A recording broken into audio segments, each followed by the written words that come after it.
We're gonna pay for this.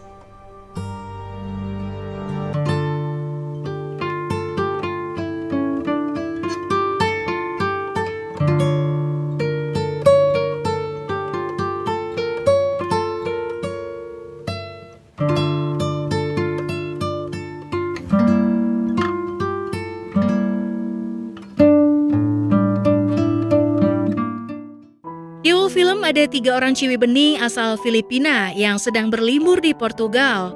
Mereka bernama Kim, Vian, dan Mai. Kim dan Vian pergi keluar untuk jalan-jalan, tetapi Mai menolak ikut karena sedang tidak enak badan. Karena dia bosan sendirian di hotel, ia pun memutuskan untuk berenang sendirian di pantai.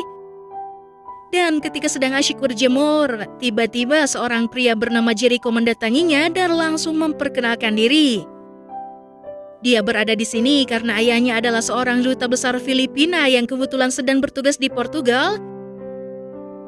Di sana Jericho menawarkan jasa pemandu wisata untuk berjalan-jalan di Portugal secara gratis. Papakita kang bago sa akin. Okay, fine. I think I know where to take you. This is the best place to be. So bakit nga Di tengah perjalanan, Mai yang merasa kelelahan bersandar di tembok dan kemudian Jericho mengejeknya karena lemah seperti orang tua.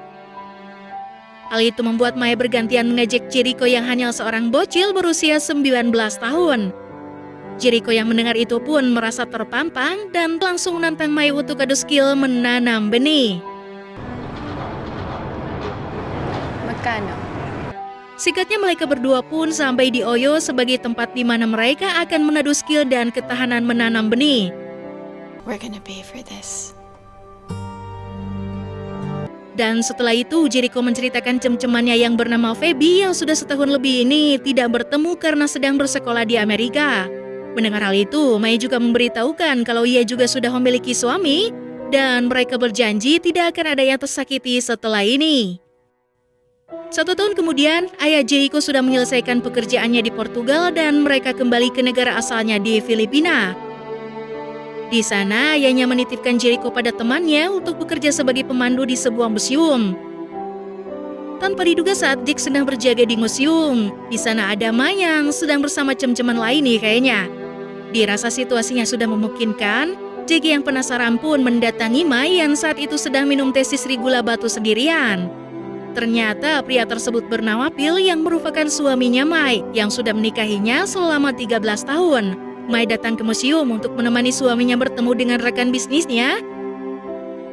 Karena sudah icip-icip buah pepaya manisnya Mai pun malah kembali mengajak Mai untuk berkebun sekali lagi. Tetapi belum sempat Mai menjawab, tiba-tiba Phil datang dan Mai pun langsung berpura-pura tidak kenal. Singkatnya di tempat meeting, Mai harus dibuat kecewa ketika melihat suaminya begitu kegirangan saat didekati ciwi lain yang bernama Hilda.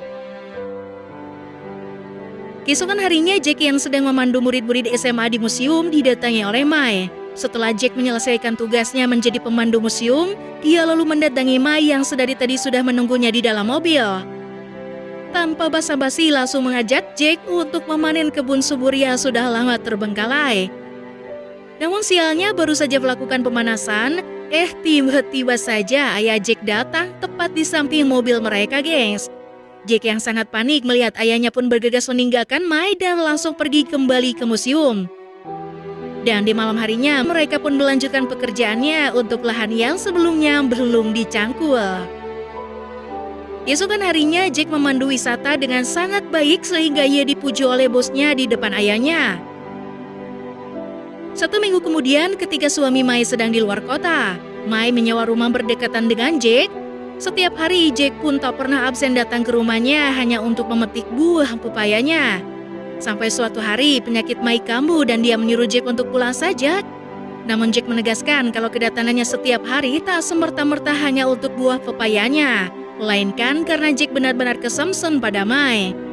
Setelah kondisinya mulai membaik, sebagai hadiah karena telah mengurusnya, Mai pun mempersilahkan Jack memanen kembali buah pepaya yang sangat matang. Jack bercerita kepada Mai kalau cem-cemannya Feby sudah selesai sekolahnya dan akan pulang ke Filipina. Mai yang mendukung hubungan mereka pun menyarankan Jack untuk memberikan sebuah hadiah kepada cem-cemannya itu. Feby? I missed you! Besides, excited na si Feby na magkita kayo. Terlihat dia sangat senang dengan kado buku yang diberikan oleh Jake. Sedangkan dari kejauhan, Mai terus membuntuti Jake yang sedang bersama cem-cemannya, dan hal itu membuat Mai galau hingga akhirnya ia pun memilih untuk pesta teh sisri dengan teman-temannya sampai sengklek. Saat terbangun, Mai sudah berada di rumah dan saat itu juga Phil meminta Mai untuk menemaninya bertemu dengan rekan bisnisnya. Tetapi Mai tidak sopan di depan rekan bisnisnya yang sontak membuat Phil marah pada Mai. Akhirnya Bill menanyakan kepada Mai siapa itu Jack sebenarnya. Karena pada saat dia tidak tersadar efek tes sisri, Mai selalu saja menyebut nama Jack. Mai pun mengaku kalau kebunnya sudah beberapa kali Jack panen karena dia kesal kepada Bill yang selalu sibuk dengan rekan kerjanya yang bernama Hilda. Bill pun meminta Mai untuk mengembalikan semua fasilitas yang pernah diberikan padanya. I feel you should surrender everything that is technically mine. Keesokan harinya, dikarenakan Mai sudah tidak mempunyai apa-apa, ia pun ngontrak di sebuah rumah kecil di dalam gang. Mai yang sudah benar-benar kesemsem pada Jack pun meminta Jack untuk memutuskan saja cem-cemannya itu. Namun karena kedua keluarga mereka sudah saling bertemu dan memutuskan untuk menikahkan mereka, membuat Jack tidak bisa memutuskan Feby begitu saja. Mendengar itu, Mai langsung kesal pada Jack, sedangkan Mai berani meninggalkan suaminya dan lepas dari hartanya. Dengan berbagai pertimbangan, Jack pun tersadar lalu meminta Mai untuk menunggunya dan kemudian memberikan sebuah gelang kaki sebagai tanda janjinya kepada Mai. Saat di perjalanan pulangnya, tiba-tiba Jack dihampiri segerombolan pemuda akamsi yang ternyata mereka adalah begal gangs. Sampai 1 minggu kemudian, Mai tidak kunjung mendapatkan kabar dari Jack, oleh karena itu ia pun memutuskan untuk mengunjungi museum tempat Jack bekerja. Di sana teman-temannya Jack memberitahukan kalau Jack sudah 1 minggu koma di rumah sakit karena waktu lalu kepalanya sempat dibugem sampai cedera parah. Mai pun tidak berani untuk menjenguk karena ia takut akan membuat suasana semakin runyam. Mai pun memberanikan diri meminta uang pada Phil untuk menyewa rumah di seberang rumah Jack.